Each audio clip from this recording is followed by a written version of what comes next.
Questions जो थे हम पहले करके आ चुके थे और आज जो हम क्वेश्चंस डिस्कस करेंगे 26 से डिस्कस करेंगे और 26 हम रेडॉक्स रिएक्शन चैप्टर कर ही रहे हैं। आपके पास अब दो ऑप्शन केमिस्ट्री के बेस पे आप 3 जॉब ले सकते हो। देखो, एक तो आप जिसकी तैयारी कर ही रहे हैं गवर्नमेंट इंटर कॉलेज में यूपी जीआईसी में आप केमिस्ट्री की एक तो तैयारी कर ही रहे हैं। यूपी की जो जीआईसी की आपकी पीजीटी केमिस्ट्री की वैकेंसी निकली है उनकी तो आप तैयारी कर ही रहे हैं। साथ में आपके पास एक और आ गई है, प्रिंसिपल की वैकेंसी आ गई है, बेसिक शिक्षा बीएससी जिसको बोलते हैं जिला शिक्षा अधिकारी, ठीक है ना, बेसिक वाला, उसकी वैकेंसी आ गई है। और एक है आपके एमएससी केमिस्ट्री चाहिए, वो मैंने आपको इससे पहले एक वीडियो डाली हुई है, उसमें देख लें, वो सारा आपको वहां पर पता चल जाएगा। टेलीग्राम का चैनल भी दे रखा है। मतलब 3-4 आपकी वैकेंसी आ गई है, आप केमिस्ट्री के हों या किसी के भी सब्जेक्ट के हों तो आप ये अप्लाई कर सकते हैं। तो 26 क्वेश्चन जो है देखो वो क्या कह रहा है। 26 क्वेश्चन में कहा जा रहा है कि भाई अल्कलाइन मीडियम में आपके पास ClO2 है। अल्कलाइन मीडियम में आपके पास क्या है, ClO2 है और वो ऑक्सीडाइज कर रहा है H2O2 को। किसको ऑक्सीडाइज कर रहा है, वो H2O2 को ऑक्सीडाइज कर रहा है। किसमें, वाटर और अब ये तो उसमें नहीं लिखा लेकिन आपको पता होना चाहिए कि ClO2 अगर आपके पास H2O2 होगा तो उसको वो रिड्यूस करेगा। किसमें रिड्यूस करेगा ये आपको पता होना चाहिए। और वैसे उन्होंने खुद का भी रखा है, एक तो वो O2 में कर रहा है और दूसरा खुद Cl नेगेटिव में रिड्यूस हो रहा है, यानी कि O2 प्लस Cl नेगेटिव में वो रिड्यूस हो रहा है। How many moles of H2O2 are oxidized with 1 mole of ClO2। तो बच्चों वाला क्वेश्चन है, आपने बस जस्ट ये रिएक्शन क्या करनी है, बैलेंस करनी है। तो मैं इसको ऐसे लिख लेता हूं कि जो मेरे पास ClO2 है ये क्लोरीन दे रहा था, रिडक्शन वाली फॉर्मेट मैंने लिख लिया एक तो, और एक रिएक्शन मैंने लिख ली, मैं यहां पर लिख लेता हूं, छोटा छोटा लिखूंगा मैं, कि अब इस रिएक्शन को जरा पहले बैलेंस कर लो। यहां पर कितने ऑक्सीजन है, 2 ऑक्सीजन है, तो इसलिए मैं इसको बैलेंस कैसे करूंगा, इधर वाटर के मॉलिक्यूल लगाऊंगा। हालांकि मैं किससे, OH से भी बैलेंस कर सकता था, तो OH से, क्योंकि जब ऑक्सीजन आपको बैलेंस करनी पड़ेगी तो वो आपको वाटर से बैलेंस करनी होती है, याद रखेंगे आप। अल्कलाइन मीडियम में ऑक्सीजन जो बैलेंस होती है वो वाटर से होती है, ठीक है, ये वाली बात आपने ध्यान रखनी है। लेकिन यहाँ पर 2 दूनी 4 हाइड्रोजन बढ़ गए, तो इधर मैं 4 हाइड्रोजन यहाँ पर ऐड कर दूंगा। अब मुझे इलेक्ट्रॉन भी बराबर करने पड़ेंगे, इलेक्ट्रॉन के चार्ज बराबर करना पड़ेगा। इधर 4 यूनिट पॉजिटिव चार्ज है, इधर सिर्फ 1 यूनिट ही पॉजिटिव चार्ज है। तो अब हम इसको कैसे करेंगे भैया, बराबर होना चाहिए चार्ज एक साथ, तो इधर 1 यूनिट नेगेटिव है तो मैं इधर क्यों ना 5 इलेक्ट्रॉन बढ़ा दूं। अगर मैं 5 इलेक्ट्रॉन बढ़ाऊंगा तो 5 नेगेटिव 4 नेगेटिव को 4 पॉजिटिव को कैंसिल कर देंगे, सिर्फ इधर एक 1 नेगेटिव बन जाएगा। क्या बन जाएगा, 1 नेगेटिव यहाँ पर बन जाएगा। तो इस तरह से मेरे पास ये बैलेंस हो गई। अब एक जो है मेरे पास जो H2O2 था, अब H2O2 किस में टूट रहा था, O2 में टूट रहा था। अब इसको भी बैलेंस कर लो जरा, इधर कितने हाइड्रोजन है, 2 हैं, तो इधर मैं हाइड्रोजन को बैलेंस कर लेता हूं, कैसे, 2H लगाकर। अब जब 2H लगे तो चार्ज भी बराबर कर लो, इधर तो कोई चार्ज है नहीं तो इधर भी नहीं होना चाहिए, लेकिन इधर तो 2 यूनिट पॉजिटिव चार्ज है, तो इसलिए मैं 2 इलेक्ट्रॉन देके इसको भी कैंसिल कर दूंगा। ये देखो, मैं रिडॉक्स रिएक्शन में आयन इलेक्ट्रॉन मेथड या जो आप ऑक्सीडेशन नंबर मेथड करते हो उससे रिएक्शन को बैलेंस करना मैं बता रहा हूं। अब आपने दोनों साइड के इलेक्ट्रॉन बराबर करने हैं, इस रिएक्शन के भी, पहली वाले के भी और दूसरी वाले के भी। तो अब यहाँ पर देखो, यहाँ पर तो है 5 इलेक्ट्रॉन, तो इस रिएक्शन को तो मैं 2 से मल्टीप्लाई कर दूं और इस वाली को मैं कितने से मल्टीप्लाई कर दूं, 5 से कर दूं। बात समझ में आई कि नहीं आई। अब यहाँ से ये बताओ कितने ClO2 हैं, कितने ClO2 हैं जो कितने H2O2 के साथ रिएक्शन कर रहे हैं। देखो मैं इसको 5 से मल्टीप्लाई कर रहा हूं, यानी कि मेरे पास कंक्लूजन आया 2 ClO2 जो होते हैं, मैं यहां लिख रहा हूं क्योंकि जगह मेरे पास कम है, चलो इधर लिख लेता हूं कि जो मेरे पास 2 ClO2 हैं वो रिएक्ट कितने के साथ करते हैं, 5 H2O2 के साथ रिएक्ट करते हैं। अब वो ये कह रहा है कि how many moles of H2O2 are oxidized by 1 mole of ClO2। जब 2 करते हैं कितने को, 5 को, तो 1 कितने को करेगा, 2.5 को करेगा कि नहीं करेगा, तो 2.5 क्या हो जाएगा, आपका आंसर हो जाएगा 26वें का आंसर हो जाएगा C। तो उम्मीद है वाली बात आपको समझ में आई होगी। क्वेश्चन नंबर 27 की बात करते हैं। Tendency of an electrode to lose the electron is known as. मैं तो मानता नहीं भाई इससे सस्ता या इससे आसान कोई क्वेश्चन हो सकता है भैया, बच्चे को बताएं, छोटी क्लास में तो आप हो नहीं, क्या कहलाता है वो, ऑक्सीडेशन पोटेंशियल कहलाता है, ठीक है। 28वें क्वेश्चन में क्या कह रहा है कि in the balance chemical reaction जिसमें IO3 है। अब इसमें ये आपको ये बताना I नेगेटिव और H पॉजिटिव के मॉलिक्यूल कितने होंगे। देखो ये तो पहले ही आपको मैं 2 क्वेश्चन इस तरह के करवा चुका हूं और इसमें कोई नई बात तो है नहीं भाई ये करने की, ये तो आपको जस्ट डायरेक्ट पुट करके रख के देख लेना है कि क्या आंसर आएगा और क्या नहीं आएगा, ठीक है। तो 28 का जो आंसर आ जाएगा वो सिंपल सी बात है, पहले ही आंसर आ जाएगा। इसके आपको 5, अब ये डायरेक्ट ऐसे नहीं है, कोई सा भी आंसर वैसे तो ठीक हो सकता है, तो आपको जो मैंने ऊपर मेथड बताया आयन इलेक्ट्रॉन वाला, वही आपको मेथड क्या करना पड़ेगा, यहाँ पर अप्लाई करना पड़ेगा, तभी आंसर निकल के आएगा, ठीक है ना। तो 5633 क्या हो जाएगा, आपका आंसर हो जाएगा। उसके बाद हम देख, क्योंकि ये कुछ और नंबर से भी बैलेंस हो जाती है, लेकिन आप आयन इलेक्ट्रॉन मेथड से करोगे तो ये फटाफट से आपकी बैलेंस हो जाएगी।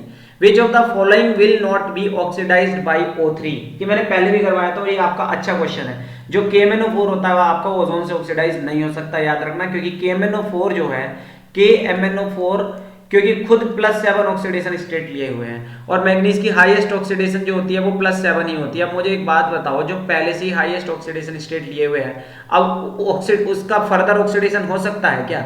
ये +8 में +9 में जा सकता है क्या? नहीं जा सकता ना, क्योंकि वो तो हाईएस्ट ऑक्सीडेशन स्टेट लिए हुए हैं। तो इसलिए भैया ये वाला जो ऑप्शन है आपका वैसे ही गलत हो जाता है कि KMnO4 का ऑक्सीडेशन ओजोन के द्वारा नहीं हो सकता। भाई Ki को वो किस में तोड़ देगा? I2 में तोड़ देगा, और FeSO4 को किस में तोड़ देगा? वो Fe2SO4 में ऑक्सीडाइज कर देगा।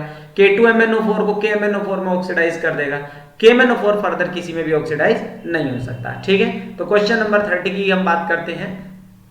आपको अगर क्वेश्चन नंबर 30 अगर दिख रहा है तो इसको देखो, ध्यान से देखो। वो ये कह रहे हैं कि आपको आयरन का जो है Fe+2 Fe में बदल रहा है, तो यानी कि रिडक्शन पोटेंशियल आयरन का भी दे रखा है और Fe3 Fa2 में भी बदल रहा है।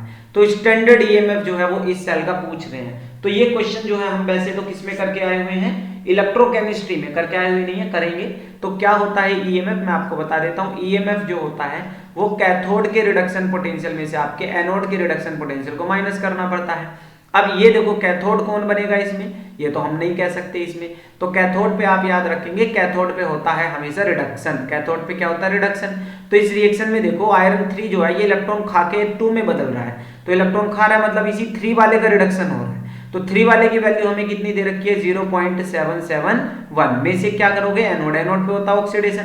तो आप देखो आयरन Fe जो है वो Fe+2 में बदल रहा है, तो Fe+2 वाला जो है वो आपका क्या हो जाएगा? -0.441 जो हो जाएगा वो आपका रिडक्शन पोटेंशियल हो जाएगा। तो जब आप इन दोनों को सोल्व करेंगे देन यू विल गेट 1.212, यानी कि आपका आंसर क्या हो जाएगा? D will be the correct answer. Question number 31 की बात करते हैं। हाइपोथेटिकल इलेक्ट्रोकेमिकल सेल आपके सामने बना रखा है। देखो ये सॉल्ट ब्रिज होता है, ये जो है ये क्या होता है? ये सॉल्ट ब्रिज। सॉल्ट ब्रिज से इधर क्या लिखा जाता है? एनोड लिखा जाता है, जिसपे क्या होता है? अभी मैंने आपको बताया था, ऑक्सीडेशन होता है। और राइट हैंड साइड पर क्या होता है? कैथोड होता है। और कैथोड पर क्या होता है? याद रखेंगे, रिडक्शन होता है। और चार्ज भी याद रख लो, कैथोड पे चार्ज होता है पॉजिटिव और एनोड पे चार्ज होता है नेगेटिव। कुछ कंफ्यूज हो सकते हैं इसमें, लेकिन भैया ये इलेक्ट्रोकेमिकल सेल है, उसमें ऐसा ही होता है। ठीक है, अब EMF जो मेजर हुआ वो 0.20 मेजर हुआ। तो अब वो कह रहा है कि इसमें रिएक्शन क्या बनेगी। देखो सिंपल सी बात मैं बता रहा हूं, इसमें अगर आपको रिएक्शन बनानी है, कैरो लगाओ, ठीक है ना। अब ये बताओ, ए पॉजिटिव में बदल रहा है ना, तो ए किस में बदल रहा है? ए पॉजिटिव में बदल रहा है, ठीक है ना, प्लस। अब बी पॉजिटिव किस में बदल रहा है? बी में। जो जिसमें बदलता है वो लिख दिया करो। बी पॉजिटिव किस में बदल रहा है? बी में। बात खत्म हो गई, आपका आंसर आ गया।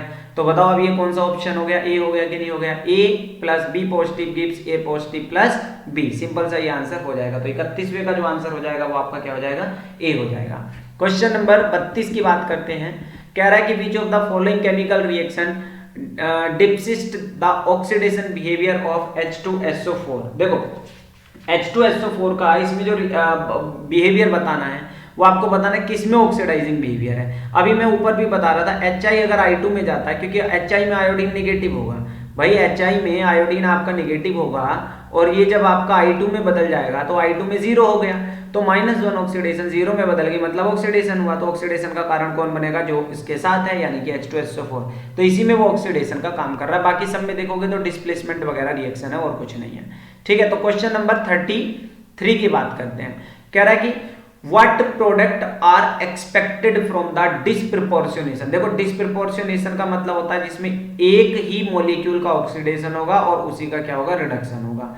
और वो कह रहा है हाइपोक्लोरस एसिड। हाइपोक्लोरस एसिड जो होता है वो होता है आपका HClO। हाइपोक्लोरस एसिड क्या होता है? HClO। इसमें क्लोरीन जो है वो +1 ऑक्सीडेशन स्टेट लिए बैठा हुआ है। अब क्लोरीन का ही हमने क्या करना? ऑक्सीडेशन। तो ऑक्सीडेशन इसका +3 ऑक्सीडेशन स्टेट में भी हो सकता है, +5 में भी हो सकता है, +7 में भी हो सकता है। याद रखना क्लोरीन की ये तीनों ऑक्सीडेशन प्लस में होती है, 4 ऑक्सीडेशन उसकी +1 में होती है, +1 +3 +5 +7, और उसकी कम से कम होती है -1, जैसे आपने HCl पढ़ा है। तो यानी कि ये अपनी +1 से ज्यादा ऑक्सीडेशन स्टेट शो करेगा और +1 से कम। तो +1 से कम शो करने वाला है HCl। अब जहां जहां HCl है वो वाले ऑप्शन आपके ठीक हो सकते हैं। अब उसके बाद अगर आप इसकी ऑक्सीडेशन स्टेट निकालें 3, 5, 7 किस में आएगी? तो अगर आप देखें HClO3 में तो HClO3 में अगर आप, मैं यहाँ निकाल देता हूँ, HClO3 में आप निकालेंगे तो हाइड्रोजन तो होता है +1, क्लोरीन होता है X मान लिया मैंने, और ऑक्सीजन होता है -2। तो यहाँ पर 6 में से जब एक जाएगा तो +5, तो ये आपके पास HClO3 जो है यहाँ पर +5 हो गया, यहाँ पर -1 हो गया। तो इसी का हो रहा है ऑक्सीडेशन रिडक्शन और इसी का हो रहा है ऑक्सीडेशन। तो आंसर क्या हो जाएगा आपका बी हो जाएगा। और किसी में यहाँ पर देखो, यहाँ तो ऑक्सीजन है, तो ऑक्सीजन क्या करेगा, यहाँ पर ऑक्सीजन तो इलेक्ट्रॉन खींचेगा। अब इलेक्ट्रॉन खींचेगा तो यहाँ पर तो ऑक्सीजन की होगी -2, अब -2 उधर जाके कैसा हो जाएगा, दूसरी साइड +2, अब +2 को 2 से डिवाइड करोगे तो +1, तो यानी कि यहाँ तो +1 है, तो और यहाँ पर भी वो +1 लिए हुए बैठा हुआ है। तो यहाँ पर इसकी जगह अगर आप सोच रहे हैं कि Cl2O क्यों नहीं बन सकता, तो इसीलिए नहीं बन सकता, ऑक्सीडेशन नंबर में कोई चेंज नहीं आएगा, सिर्फ उसका यहाँ पर कम होगी, रिडक्शन होएगा, लेकिन डिस्प्रपोर्शनेशन के लिए तो ऑक्सीडेशन भी कराना ही है। तो Cl2 वाले तो दोनों ही ऑप्शन क्या हो जाते हैं आपके, गलत हो जाते हैं। Cl2 और ClO4 में हालांकि उसकी प्लस ऑक्सीडेशन स्टेट है, लेकिन दोनों ही +1 से ज्यादा है, फिर रिडक्शन नहीं होगा। क्वेश्चन नंबर 34 की अगर हम बात करें तो क्वेश्चन नंबर 34 कह रहा है, ध्यान से अगर हम पढ़ें देखो, तो in the conversion of Br2 to BrO3 the oxidation state of Br। तो देखो आप अगर Br2 को आप किस में बदल रहे हैं, BrO3 नेगेटिव में, तो मॉलिक्यूल में तो 0 होती है। अब इस ब्रोमीन को मान लेते हैं X मान लेते हैं, 3 ऑक्सीजन है और हर ऑक्सीजन की -2 होती है और चार्ज उस पे दे रखा है आपका -1, तो यहाँ गया ब्रोमीन +5, 6 में से जब आप एक घटा दोगे तो +5, तो 0 से +5 जो है वो आपका आंसर हो जाएगा। क्वेश्चन नंबर 35 की बात करें, which of the following statement are correct concerning redox properties. तो ये तो बच्चों वाला क्वेश्चन, अगर आप इसको पढ़ भी लेंगे तो भैया सिंपल सी बात है, इसका जो आंसर हो जाएगा आप वो हो जाएगा, पहले ही आंसर हो जाएगा रिडॉक्स प्रॉपर्टी में, कि मेटल जिनका रिडक्शन पोटेंशियल मतलब हम इस तरह से लिख रहे हैं वो नेगेटिव होते हैं, तो हमें पता है जिनका रिडक्शन पोटेंशियल नेगेटिव होगा। रिडक्शन पोटेंशियल का मतलब क्या है, इलेक्ट्रॉन लेने की वैल्यू उनकी नेगेटिव है, नेगेटिव मतलब वो इलेक्ट्रॉन लेना नहीं चाहते। अब लेना नहीं चाहते तो क्या करना चाहते हैं, देना चाहते हैं ना, देने वाली वैल्यू फिर वो पॉजिटिव हो जाएगी। जब वो इलेक्ट्रॉन देना चाहते हैं तो वो कैसे एजेंट कहलाएंगे, जब इलेक्ट्रॉन देने वाले होते हैं तो रिड्यूसिंग एजेंट कहलाएंगे ना। तो इसलिए इसका ऑप्शन जो हो जाएगा, एक तो ए करेक्ट हो गया। दूसरे की बात करते हैं, the oxidation power of halogen decreases from chlorine to iodine. तो ये भी वाली बात ठीक है भाई, देखो फ्लोरीन, क्लोरीन, ब्रोमीन, आयोडीन, इसमें डाउन द ग्रुप जो है ऑक्सीडेशन नेचर जो है घटता है, क्योंकि ऑक्सीडाइजिंग एजेंट का काम है इलेक्ट्रॉन लेना, और इलेक्ट्रॉन वो ले सकता है आसानी से जिसकी इलेक्ट्रोनेगेटिविटी ज्यादा हो, तो down the group oxidising nature क्या होगा, घटेगा। तो ये बिल्कुल बात सही कह रहा है, इसका मतलब पॉइंट नंबर 2 भी क्या है आपका, ठीक है। उसके बाद कह रहा है the reducing power of hydrogen halide increases. तो हाइड्रोजन हैलाइड का मतलब क्या हो गया, जैसे HF है, देन उसके बाद HCl है, देन उसके बाद HBr है, और देन उसके बाद HI है, ये हाइड्रोजन के हैलाइड है। तो वो कह रहे हैं इनकी रिड्यूसिंग पावर बढ़ती है। तो सिंपल सी बात है, इसका तो बॉन्ड छोटा है, टूट ही नहीं सकता आसानी से। HI का तो बॉन्ड बड़ा है, ये आसानी से टूट जाएगा, आसानी से H देके किसी का भी रिडक्शन कर देगा। तो यानी कि तीसरी बात भी ठीक है। तो ये तीनों बातें ठीक है, इसलिए ऑप्शन क्या हो जाएगा आपका, ए हो जाएगा। उसके बाद 36वें क्वेश्चन में वो कह रहा है कि 1 mole of K2Cr2O7 on reduction with excess of Ki। देखो ये मैंने आपको पहले भी बताया था कि जब आपका K2Cr2O7 सबसे आप कब बताया था, कुछ सोच रहे होंगे कि भैया ये कब बताया था, तो पहली वीडियो बताई हुई है, वो आप देखना कि क्या, कि जब आपके 2 मोल किसके K2Cr2O7 के रिएक्ट करते हैं, K2 तो 6 मोल आपके Ki के रिएक्ट करते हैं, तो 1 मोल कितने के साथ करेगा, 3 के। तो यही कह रहा है 1 मोल K2Cr2O7 Ki के साथ, आपका ऑप्शन क्या हो जाएगा, 36वें का ध्यान रखेंगे, ई हो जाएगा। भाई 2 मॉलिक्यूल K2Cr2O7 के किसके साथ रिएक्ट करते हैं, किसके साथ रिएक्ट करते हैं, Ki के साथ रिएक्ट करते हैं, तब आपके पास 2Cr+3 बनता है, और आपके पास क्या बनता है, ये 2, और उसके पास आपके पास क्या बनता है, I2 बनता है, ठीक है ना, आपके पास क्या बनता है, और I2 बनता है। तो इसलिए इस तरह के तो क्वेश्चन देखो आप फटाफट से कर लिया करें। नेक्स्ट क्वेश्चन है 37 क्वेश्चन की अगर मैं बात करूं, giving the standard reduction potential आपको दे रखे हैं। अब देखो रिड्यूसिंग की बात कह रहा है, अभी क्या कहा था, जिसका रिडक्शन पोटेंशियल, अभी ऊपर क्या लिखा था हमने, जिसका रिडक्शन पोटेंशियल, जिसका रिडक्शन पोटेंशियल, जिसका रिडक्शन पोटेंशियल नेगेटिव में होगा, नेगेटिव में होगा, वो अच्छा रिड्यूसिंग एजेंट होगा, वह अच्छा रिड्यूसिंग एजेंट होगा, वह अच्छा रिड्यूसिंग एजेंट होगा, वह अच्छा रिड्यूसिंग एजेंट होगा, ठीक है। चलिए तो अब क्या है, जैसे आपके पास ये देखो इनमें सबसे ज्यादा, अब इसको ऑर्डर को करना है आपने इंक्रीजिंग ऑर्डर को, तो अच्छा रिड्यूसिंग एजेंट वो होगा जिसका रिडक्शन पोटेंशियल जो होगा वो मोर नेगेटिव होगा। तो इसलिए जो है आपका सबसे ज्यादा मोर नेगेटिव किसका है, जिंक का ही है ना, और तो किसी का नेगेटिव है ही नहीं। तो जिंक लास्ट में किस में आ रहा है, एक तो इसमें आ रहा है, किस में आ रहा है। अब उसके बाद जिंक के बाद देख लो रिडक्शन पोटेंशियल कम किसका है, भाई मेरे को तो हाइड्रोजन लग रहा है क्योंकि ये दोनों तो पॉजिटिव है। तो जिंक के बाद कौन आना चाहिए, पहले कौन आना चाहिए, हाइड्रोजन। अब हाइड्रोजन से पहले कौन आना चाहिए, इन दोनों में किसका कम, आयरन। तो उसके बाद आ जाएगा आयरन, फिर क्लोरीन। तो ई क्या हो जाएगा, इसका आंसर हो जाएगा। 38वें क्वेश्चन की बात करें तो दो इलेक्ट्रोकेमिकल सेल आपको दे रखे हैं, इस तरह से कनेक्टेड है। वो कह रहा है नेट ईएमएफ। तो मैंने अभी आपको क्या बताया था, ई नॉट सेल जो निकलता है वो कैसे निकलता है, ई कैथोड माइनस ई एनोड। और मैंने ये भी बताया जो राइट हैंड साइड पर होता है वो क्या कहलाएगा आपका, हाँ देखो इसमें दो इलेक्ट्रोकेमिकल सेल है, ये सीरीज में कनेक्ट हो गए। अब ये ऐसे नहीं निकालोगे आप, जब दो इलेक्ट्रोकेमिकल सेल सीरीज में हो गए तो पहले तो आप इस वाले का निकालो कितना आएगा, पहले आप इस वाले जस्ट का, ये अच्छा क्वेश्चन है, आप सबसे पहले आप इस वाले का निकाल लो। तो इसमें कैथोड एनोड माइनस कर दो, तो कैथोड है कॉपर, तो कॉपर की वैल्यू आप माइनस कर दो, ऊपर दे रखी होगी कॉपर की वैल्यू कितनी दे रखी है, अच्छा नीचे ही दे रखी है, सॉरी ये देखो कॉपर की वैल्यू दे रखी है आपको 0.34, तो 0.34 में से माइनस कर देंगे जिंक की, यानी कि माइनस की 0.76, तो ये तो आपके पास आ गया 1.10 वोल्ट, एक तो ये आ गया। अब जरा दूसरे वाले के लिए निकालो नीचे से, तो इसके लिए आपको कॉपर दे रखा है और आयरन दे रखा है, तो फिर से कैथोड ये है और ये वाला आपका एनोड है। दूसरी वाली इक्वेशन फिर से आप अप्लाई करोगे, E naught cell is equal to E cathode minus E anode, और कैथोड जो आपको दिया कॉपर, कॉपर की वैल्यू फिर से वही 0.34 है, लेकिन इस बार आयरन की है माइनस 0.41। तो जब आप इसको भी सोल्व कर लोगे तो आपके पास आएगा 0.75 वोल्ट। अब क्योंकि ये दोनों सीरीज में है तो सीरीज में करंट ऐड हो जाता है, ये आपको पता होगा वोल्ट क्या होते हैं, सीरीज में ऐड हो जाते हैं। ये तो आपने 10th क्लास में या 12th क्लास में फिजिक्स में ही पढ़ा होगा।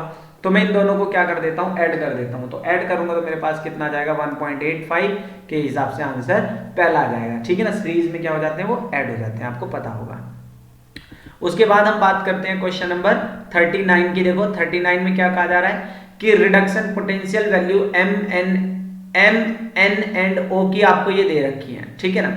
Reduction potential value of M N and O are इतना इतना respectively, which of the following character order regarding the reducing property. अब रिड्यूसिंग एजेंट वो अच्छा होगा जिसका नेगेटिव में वैल्यू ज्यादा होगी, तो नेगेटिव किसकी थी, ओ की, तो ओ है सबसे बढ़िया, तो यानी कि ए और बी में से कोई अच्छा होगा।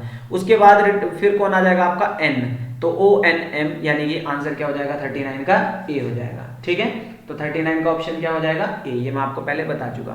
40 क्वेश्चन क्या कह रहा है कि इन द रिएक्शन AS2S5, अब इसमें पता नहीं X कितने हैं HNO3 के, और ये भी नहीं पता YNO2 के कितने हैं, ये आपको निकालना है। तो सिंपल सी बात है भैया, इसको बैलेंस करने के लिए बड़ी मेहनत करनी पड़ती है, क्योंकि देखो कितने बड़े बड़े मॉलिक्यूल आ रहे हैं। ये रिएक्शन अपने आप में एक स्पेशल रिएक्शन इसीलिए हो जाती है। तो इसलिए आपको मैं डायरेक्ट आंसर बता देता हूँ, तो 40 का आंसर होगा ए। 40 का 40 आंसर होंगे, यानी कि 40 आपको ये लेने पड़ेंगे और 40 आपको ये लेने पड़ेंगे, ठीक है ना। बाकी आप और कोई ऑप्शन आपके पास नहीं है। 40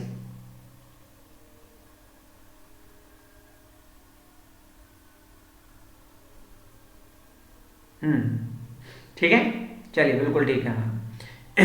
40 लेने पड़ेंगे, यही ऑप्शन करेक्ट है। उसके बाद आता है CrO5 has the structure this one, ये CrO5 का स्ट्रक्चर आपको दे रखा है। Oxidation number of chromium in the above compound is, देखो ये जो दो ऑक्सीजन एक साथ जुड़े हुए हैं ये पेरोक्साइड है, तो पेरोक्साइड में ऑक्सीडेशन स्टेट होती है -1, और ये अकेला जुड़ा हुआ इसलिए होता है -2, तो -6 हो गए। तो यानी कि इसको मैं ऐसे लिख लेता हूँ, CrO5 है, इसमें क्रोमियम की ऑक्सीडेशन स्टेट मुझे निकालनी है। तो क्रोमियम को मान लिया मैंने X, जिसमें से मेरे पास 4 ऑक्सीजन ऐसे थे जो -1 थे, और एक ऑक्सीजन ऐसा था जो मेरे पास -2 था। इसके ऊपर कोई चार्ज था नहीं पूरे मॉलिक्यूल के ऊपर, इसलिए 0, तो इसलिए X आ गया आपके पास +6 आ जाएगा, ठीक है। आगे बढ़ते हैं। पेरोक्साइड में -1 होती है, आपको पता होना चाहिए, ये इंपॉर्टेंट है, इसमें सबसे ज्यादा गलत करते हैं भाई। इसका ट्रिक बताता हूँ, CaOCl2 में कैल्शियम की ऑक्सीडेशन स्टेट क्या है, पहले तो ये बताओ। अरे भैया कैल्शियम ग्रुप 2 का है तो ये होगा +2, ग्रुप 2 का है तो इसकी ऑक्सीडेशन स्टेट होगी +2, और उसके बाद एक ठहरा आपके पास ऑक्सीजन, तो ऑक्सीजन की ऑक्सीडेशन स्टेट जो है वो यहाँ पर कितनी होगी, वो होगी -2, ठीक है, प्लस, और यहाँ पर 2 आपके पास क्लोरीन है तो इज इक्वल टू 0। तो अब हमें ऐसा लग रहा है भैया यहाँ पर क्लोरीन कैसा होगा, ये तो बड़ा कंफ्यूजन वाली बात हो गई। तो इसको आप ऐसे करेंगे, दोनों क्लोरीन में, मैं इसका देखो स्ट्रक्चर आपको बना के बताता हूँ तभी आपको समझ में आएगा। जो CaOCl2 होता है वो होता है आपका इस तरह से, CaOCl2 का स्ट्रक्चर आपके पास ये। तो हम यहाँ पर जो गलती करते हैं वो करते हैं ऑक्सीजन के साथ। दरअसल जो ये ऑक्सीजन है ये क्लोरीन के साथ कनेक्टेड है, तो इसलिए ये क्लोरीन -1 होगा। सॉरी, ये जो ऑक्सीजन जो है ये इस क्लोरीन के साथ है, तो ऑक्सीजन इससे इलेक्ट्रॉन खींच लेगा, तो क्लोरीन जो होगा ये आपका ये वाला कैसा होगा, +1 होगा, क्योंकि इस इलेक्ट्रॉन नेगेटिव के साथ जुड़ा हुआ है। और ये वाला क्लोरीन जो है इसका कैल्शियम के साथ जुड़ा हुआ है, इसलिए ये वाला माइनस ही होगा, इसमें कोई दो राय नहीं है। ऑक्सीजन इसलिए आपका ये -2 रहेगा, इसलिए +2 आ जाएगा। तो अब क्लोरीन की दो ऑक्सीडेशन स्टेट है यहाँ, एक तो -1 है और एक क्या है आपकी +1 है, इसलिए डी ऑप्शन यहाँ पर करेक्ट हो जाएगा। क्वेश्चन नंबर 43 क्या कह रहा है, find out the EMF of the cell. आपको ईएमएफ निकालना है। सिंपल सी बात है, इस कैथोड में से आपने इस एनोड की वैल्यू को माइनस कर देना, इन दोनों में से वैल्यू को आप माइनस कर देंगे, आपके पास आंसर अभी मैंने पीछे निकाला भी था, ये 1.1 वोल्ट आ जाएगा। ठीक है, इन दोनों रिएक्शन में कौन सी रिएक्शन क्या है, स्पॉन्टेनियस है। देखो स्पॉन्टेनियस वो रिएक्शन होती है मतलब जब हम इन दोनों की रिएक्शन कराएंगे तो सिंपल सी बात है, जिसकी वैल्यू कम होती है उसका होता है ऑक्सीडेशन। जिसकी वैल्यू कम होती है याद रखेंगे उसका होता है क्या, ऑक्सीडेशन। क्या होता है उसका, ऑक्सीडेशन। और जिसकी वैल्यू होती है ज्यादा उसका होता है आपका रिडक्शन। तो अब जिंक जो है, जिंक का ऑक्सीडेशन होगा, तो चेक करो, देखो इसमें तो जिंक तो इलेक्ट्रॉन खा रहा है, रिडक्शन हो रहा है, तो ये तो है नहीं स्पॉन्टेनियस। अब इसमें देखो जिंक इलेक्ट्रॉन लूज कर रहा है ना, और कॉपर इलेक्ट्रॉन गेन कर रहा है, तो ये वाली क्या है आपकी रिएक्शन, स्पॉन्टेनियस है। अब हालांकि ऐसा लग रहा है कि यहाँ पर इसका भी तो ऑक्सीडेशन हो रहा है ना, देखो जिंक 2 पॉजिटिव इलेक्ट्रॉन लेके न्यूट्रल हो रहा है, पर नहीं, हमें जो रिडक्शन पोटेंशियल दिए हुए होते हैं ये मेटल के हैं, जिसका ऑक्सीडेशन होगा वो क्या करेगा, नहीं ये तो रिडक्शन ही हो रहा है, ठीक है ना, इसका तो रिडक्शन ही हो रहा है यहाँ पर दोनों में रिडक्शन हो रहा है, तो ऑप्शन क्या हो जाएगा इसका, बी। उसके बाद 45 की बात करें, when A strip of copper is dipped in A solution of ferrous sulphate. बच्चों वाला क्वेश्चन है, जब आप कॉपर की स्ट्रिप को फेरस सल्फेट में डाल दोगे, किस में डाल दोगे भाई, फेरस सल्फेट में डाल दोगे, तो क्या होगा, कुछ भी नहीं होनेगा, क्योंकि कॉपर है लेस रिएक्टिव। कैसे है कॉपर लेस रिएक्टिव, अभी हमें पता भी चला कि भैया कॉपर जो होता है, हमने वो पढ़ी थी एक इलेक्ट्रोकेमिकल सीरीज, जो नीचे एलिमेंट होता है वो ऊपर वाले को नहीं हटा सकता, तो आयरन होता है रिएक्टिविटी सीरीज में, इलेक्ट्रोकेमिकल सीरीज में ऊपर, तो इसलिए कॉपर क्या है, इसको नहीं हटा सकता, क्योंकि आयरन जो है वो ज्यादा रिएक्टिव है, वो मैंने अभी आपको बताया भी था, आयरन क्या होता है, ज्यादा रिएक्टिव होता है, तो नो रिएक्शन यहाँ पर हो जाएगी, कोई भी रिएक्शन यहाँ पर नहीं होगी। तो उसके बाद करते हैं 50 क्वेश्चन आज कर लेते हैं। विच of the following is a set of reducing agent. तो रिड्यूसिंग एजेंट का इसमें से सेट पूछा हुआ है, तो आयोडीन नेगेटिव जो है आपका ये क्या होगा, अब क्योंकि इसने क्या ले रखा है, इलेक्ट्रॉन ले रखे हैं, काफी सारे इलेक्ट्रॉन हैं, तो ये भी एक रिड्यूसिंग एजेंट होगा। सोडियम जो है, ठीक है ना, और आपके पास Fe+2 है, ये सेट जो है आपका रिड्यूसिंग एजेंट का यहाँ पर सेट होता है, ठीक है। नेक्स्ट अगर हम बात करेंगे, विच of the following is a redox reaction, तो ढूंढ लोगे आप इनमें से कौन सी रेडॉक्स रिएक्शन है, इनमें से कौन सी रेडॉक्स रिएक्शन है, ठीक है। तो इसमें से रेडॉक्स रिएक्शन कौन सी हो जाएगी, ये, क्योंकि सोडियम सल्फेट,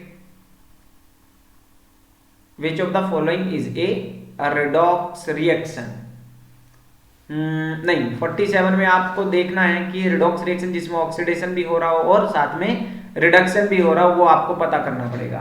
तो देख के आप अगर बताएं तो कौन सा आंसर होना चाहिए आपका, पहला वाला होना चाहिएगा, क्योंकि देखो Ki किस में बदल गया, वो I2 में बदल गया, ठीक है। तो Ki किस में बदल गया, I2 में बदल गया, तो इसलिए पहला ऑप्शन आपका होगा, ठीक है ना। 46 वाले का तो वो तो ठीक है आपका। उसके बाद एक कह रहा है, consider a titration of potassium dichromate solution with acidified मोहर सॉल्ट सॉल्यूशन। अगर आप किसी स्कूल में पढ़ाते हैं तो ये क्वेश्चन आप झट से कर देंगे इमीडिएटली, क्योंकि वहां पर आप टाइट्रेशन कराते होंगे, ठीक है ना, कि जब आपके पास क्या कराना है कि डाइक्रोमेट का आपके पास सॉल्यूशन है, यानी कि आपके पास K2Cr2O7 है, ठीक है ना। अब उसको आपने रिएक्शन कराना है मोहर salt generally ferrous ammonium sulphate होता है, तो यहाँ पर मैं फेरस सल्फेट की रिएक्शन करा लेता हूं। अब डाइमिथाइलएमीन वो आपके पास यहाँ पर क्या है, एक इंडिकेटर है, डाइमिथाइलएमीन जो है वो यहाँ पर आपका एक इंडिकेटर है, तो उसके साथ जब आप रिएक्शन कराएंगे, ये क्वेश्चन आप ही मुझे कमेंट बॉक्स में लिख के बताएंगे कि इसमें कि मोहर सॉल्ट के कितने मॉलिक्यूल्स डाइक्रोमेट को ऑक्सीडाइज करने के लिए चाहिए, तो ये आप मुझे खुद ही कमेंट करके बताओगे। और आज के 2 क्वेश्चन बस हमारे पास हैं, आज हम इतना ही करेंगे, हालांकि इसमें क्वेश्चन बहुत सारे हैं, मैं ये PDF फाइल ग्रुप में डाल दूंगा और उसमें आपने क्वेश्चन के इनके आंसर कर देने हैं, ठीक है ना। चलिए फिर अब जब लास्ट के 2 ही क्वेश्चन हम कर लेते हैं। When chlorine gas reacts with the hot and concentrated sodium hydroxide solution, तो ये एक बात याद रखेंगे, देखो जो क्लोरीन गैस होती है जो कि कौन सी है, अरे इसको क्या हुआ भाई, लगता है ये आपके क्वेश्चन नहीं करवाना चाह रहा। जो आपकी क्लोरीन गैस है, कौन सी गैस है, मैं दोबारा देख लेता हूँ, हाँ, जो आपकी क्लोरीन गैस है ये 2 तरह के NaOH के साथ रिएक्ट करती है, एक तो डाइल्यूट और कोल्ड वाले के साथ, तब ये रिएक्शन क्या बनती है, एक तो याद रखेंगे NaCl वाटर तो बनाना ही बनाना आपने, एक इसमें बनता है NaClO सोडियम हाइपोक्लोरेट। अब ये सोडियम हाइपोक्लोरेट काफी प्रचलन में भी है, चर्चा में भी है, जीएस का क्वेश्चन भी है, ठीक है। और ऐसे ही जब क्लोरीन आपका NaOH के साथ रिएक्शन करता है लेकिन हॉट एंड कंसंट्रेटेड के साथ, हॉट एंड कंसंट्रेटेड के साथ, तो ये तो आपका बनना ही बनना है, NaCl प्लस वाटर तो बनना ही बनना है, लेकिन इसमें एक बनता है NaClO3 सोडियम क्लोरेट, NaClO3। तो यहां पर क्लोरीन की ऑक्सीडेशन स्टेट +1 है, यहां पर क्लोरीन की ऑक्सीडेशन स्टेट जो है -1 है, और यहां क्लोरीन की ऑक्सीडेशन स्टेट 0 है, वो तो आपको सिंपल पता है। तो ये कह रहा है जब क्लोरीन रिएक्ट करता है हॉट एंड कंसंट्रेटेड के साथ, तो यहाँ तो 0 है, यहाँ वाला क्लोरीन -1 है, यहाँ वाला क्लोरीन जो है वो आपका 3 दूनी 6, 6 में से 1 चला जाएगा 5 है, तो 0 -1 +5, 0 -1 एंड +5, 0 to -1 एंड 0 to +5, ये आपका क्या हो जाएगा, आंसर हो जाएगा। ठीक है, तो उम्मीद है आपको आज की एक्सरसाइज समझ में आई।